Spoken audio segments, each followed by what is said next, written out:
ये साहिल और मुस्कान हैं। आरोप है कि मुस्कान ने साहिल के साथ मिलकर लंदन से लौटे अपने पति की हत्या कर दी।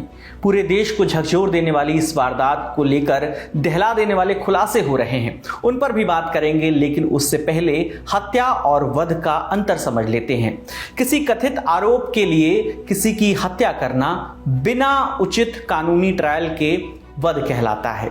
इसमें मारने वाला यह दावा करता है कि मरने वाले ने कोई अपराध किया था, इसलिए उसने उसे मार डाला, जबकि हत्या एक क्रूर अपराध है। ये बात हम इसलिए कह रहे हैं क्योंकि सौरभ की हत्या से पहले साहिल ने मुस्कान से कहा था कि सौरभ का वध तुम्हारे हाथों होगा।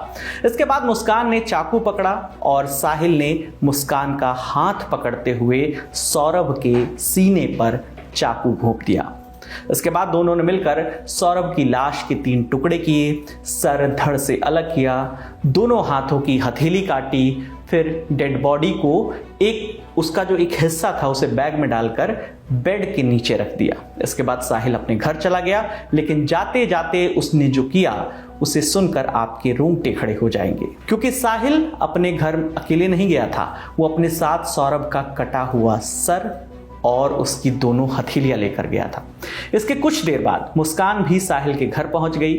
ये तस्वीरें साहिल के घर की हैं, जिसके मुख्य दरवाजे पर चिपके पोस्टर पर लिखा है, नमक स्वाद अनुसार, अकड़ औकात अनुसार। साहिल के किराए के कमरे में ऐसी चीजें भी देखने को मिली तो इस बात की तरफ इशारा करती हैं ये तमाम चीजें कि वो एक हद तक अंधविश्वासी भी था।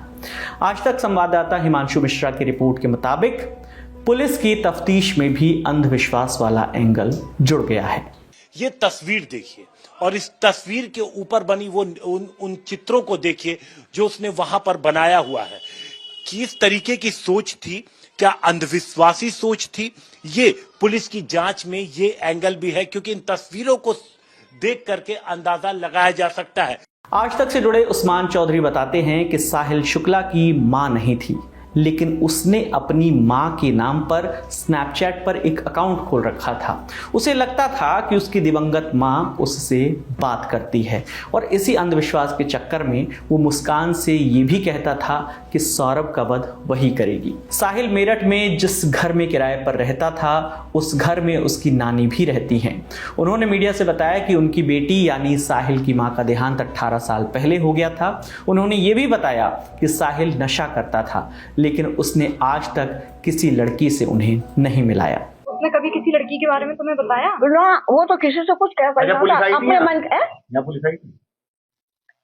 मैं नहीं होंगी, जब आई होगी मैं तो 2-3 घंटे हो गए, 10-11 बजे में आई थी। दूसरी ओर मुस्कान की मां का कहना है कि साहिल ने उनकी बेटी को धीरे धीरे नशे की लत लगवाई। इसके बाद नौबत ऐसी आई कि मुस्कान का नशे के बिना रहना मुश्किल हो गया, और ये बात मुस्कान ने अपनी मां को खुद बताई थी। 2 साल से जब सौरभ यहाँ नहीं थे, लंदन में थे, वो खुद बहुत नशे करता है लड़का, देखने में ही पता चलता है कि वो कैसा है।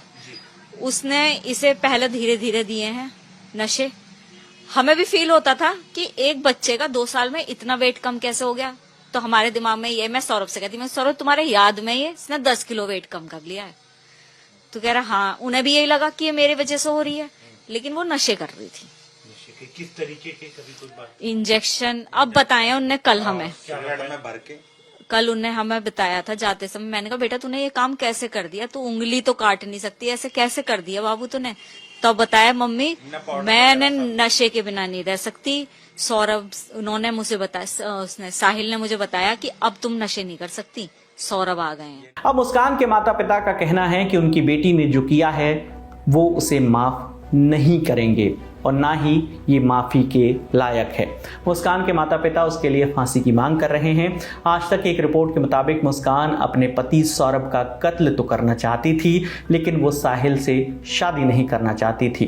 लेकिन साहिल ने ये कत्ल सिर्फ मुस्कान से शादी करने के लिए किया था। मामले की जांच अभी भी चल रही है। इससे जुड़े तमाम अपडेट्स हम आप तक यूं ही पहुंचाते रहेंगे। आपके लिए तमाम जानकारी जुटाकर स्क्रिप्टिंग की थी हमारे साथी नीरज ने। मेरा नाम विकास वर्मा है। देखते रहिए दी लल्लन टॉप।